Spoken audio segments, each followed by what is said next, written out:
Ce dimanche 25 décembre 2022, TF1 diffuse le film Last Christmas. Une comédie romantique basée sur la chanson éponyme de George Michael et qui malgré un scénario prometteur a failli ne jamais voir le jour à cause d'un triste événement. Les films de Noël ont le vent en poupe. Chaque année, les chaînes diffusent tout au long de la journée les comédies enneigées les plus romantiques. Des téléfilms feel-good qui permettent aux téléspectateurs de passer un bon moment, en toute légèreté, transportés dans la magie de Noël. Un succès dont les producteurs ont décidé de s'emparer.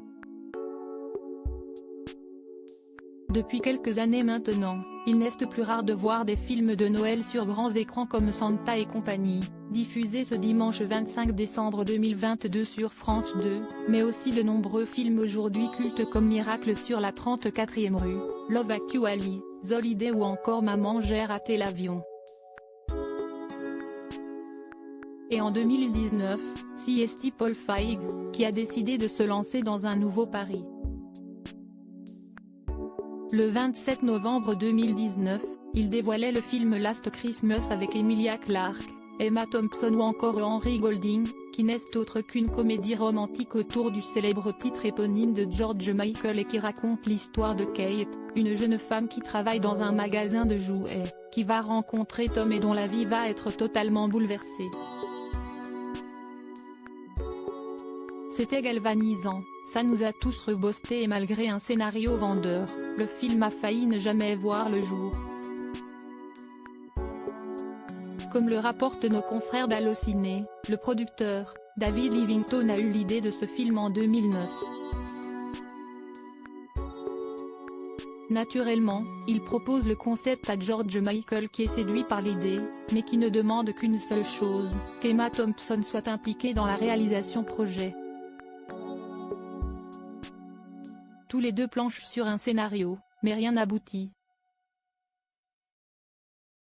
Ce n'est que quelques années plus tard que David Livingstone la recontacte pour reprendre le projet, mais elle n'est plus libre.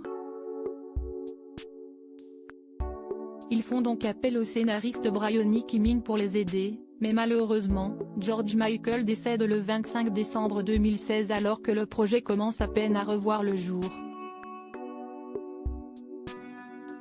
David Livingstone ne se laisse pas abattre et décide de poursuivre le projet, notamment pour lui rendre hommage.